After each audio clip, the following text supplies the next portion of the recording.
Karisma Putri. Abdi ayeuna bade ngadongeng ngeunaan Situ Sangiang. Nutur catur para sepuh mapai carita wong atua baheula di wewengkon Talaga ngadeg hiji karajaan anu subur makmur lojinawi nu janten narpati nyaeta Prabu Darmasuci II. Ngagentos ramana kalayan kenging jujuluk Sunan Talamanggung. Kanjeng Sunan kagungan 2 putra sajodo. Pameget jenengan Raden Panglurah nu istri jenengan Ratu Putri Dewi Simbar Kancana. Raden Panglurah saparantos sawawang angkat tatapa ngisat salira di Gunung Bitung, Desa Wangkelang, patilasan ingkang uyut Sunan Ponggang Sang Romahiang. Sajengkarna Raden Panglurah ka nagara Sumping hiji jajaka ginding dedeg sampe rupa hade tur parlente. Dedeg pangadeg sembadak kewes pantes jangkung ageng kalayan ngangkang tedak menak Sriwijaya ti Palembang pamaksadan dongkap ka nagara Sija bakti diri ka Narpati sebaraga kumaula ka Kanjeng Raja. Kawulu kulungbut timpu hade tata hade basa parlente cumaritana. Narpati janten kataji mana lea tumarima nampi eta jajaka anyar pinanggi pikeun didamel di nagara. Enggoning babakti ka nagara jajaka tera Palembang.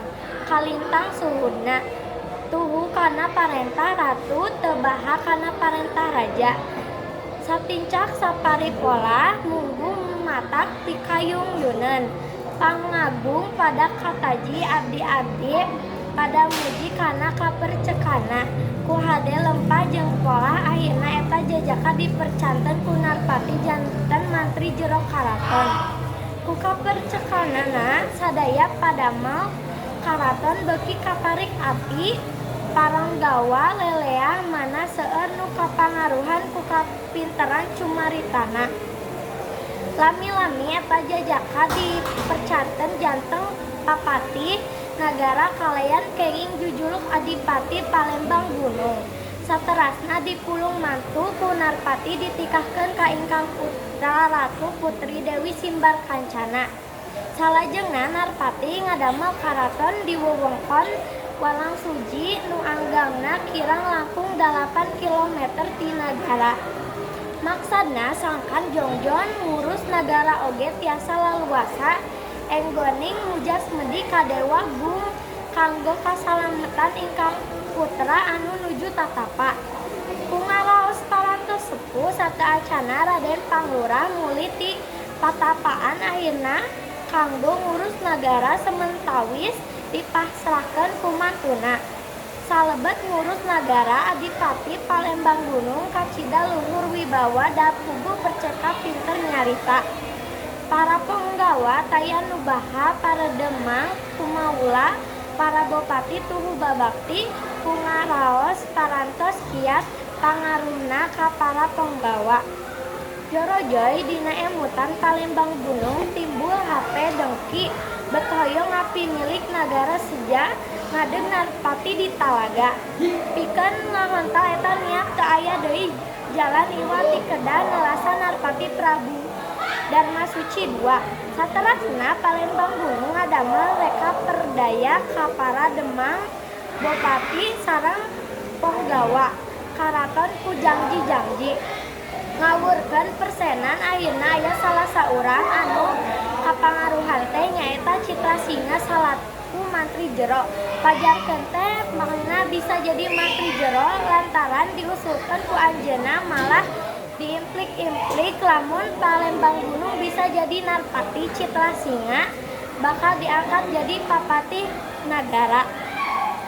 Kapinteran Palembang Gunung anggoning ngolo-ngolo antukna rahasia patina Narpati ditepikeun ku Citra Singa yen Narpati Prabu Darmasuci II moal terah ku gagama naon bae iwal ku pakaran tuturunan mangrupa cis atau tumbak pondok sapertos badi salah sahiji ciri Narpati teu mempan ku pangkarang teh nyaeta salira teu udelan sapertos nulian terang kana eta rasiak dengan centang barang panakawa kakasih Narpati nu diorok ti leuletik margi tos pangatu lalis teu indung teu bapa teu dulu teu baraya esku nunggul pinang.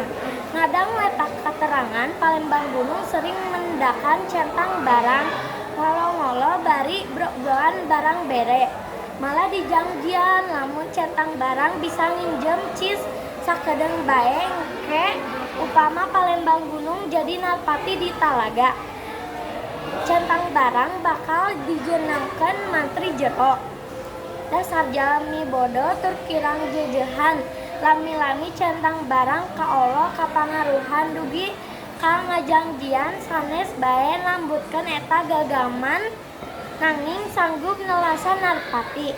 Hiji waktos Narpati lungsur ti pajuaranana seja jalan-jalan ka patamanan diiring ku para penggawa karaton sareng para emban. Centang barang oge ngiring ribut bari nyenyekel cis kaluar ti karaton sarta nyumput dina satukangan lawang kori. Sanaos aya nu terangan oge teu gurah geureuh da kitu biasana kalakuan centang barang teh. Dihin pinasti miti wanci dugi ka apesna Narpati Prabu Darmasuci II. Dinten haritan nalika Narpati bade kaluar pisan tina lawang kori teu kanyahoan jol gejos-gejos ditikeman ku centang barang ngangge gagaman pusaka tuturunan cis. Sanaos Narpati tiasa nyingcat nanging pingping kiwana kagores dugi ka baret. Kumati-matina eta pakarang Narpati ngarungkuyuk leuleus lir kapul ka ibunan. Guyur sakaraton puting jarurirna para istri sareng pating gorowokna para emban kali para penggawa. Ari centang barang ningali kaayaan kitu ngan balecet lumpat kabur ninggalkeun karaton. Barang bade disusul ku bulang-bulang Narpati ngalahir kisanakeun tong make hayangna ke centang barang da engke oge bakal nampang hukuman ti Hyang Widi. Dewa Gung bakal ngahukuman manehna. Teu sangka ki centang barang dipiasi ti leuletik dipikanya aku kaula ti sabrol dijurungkeun bet ayeuna rek nelasan ka kaula. Mangga Sang Hyang Widi nyanggakeun salajengna Narpati dicanda ka pajuruanana di lebet karaton. Ku ayana eta kajantenan nya dijurungkeun utusan kanggo ngadeus ka Ratu Dewi Simbar Kancana di karaton Walang Suji. Salajengna Narpati Prabu Darmasuci II nu diriung ku para penggawa di pajuruana teras menekung ka Dewa Gung. Naha atuh teu sakara-kara jasad saeusining karaton ilang tanpa karana ngahiyang boin salin rupa janten situ anu caina herang ngagenyas tapi mata geueuman nu ningali. Eta situ katelah situ Sanghyang. Ayana di tutugan Gunung Ciremay, Desa Sanghyang, Kecamatan Talaga, Kabupaten Majalengka. Sakitu wae nu tiasa didongengkeun. Wassalamualaikum warahmatullahi wabarakatuh.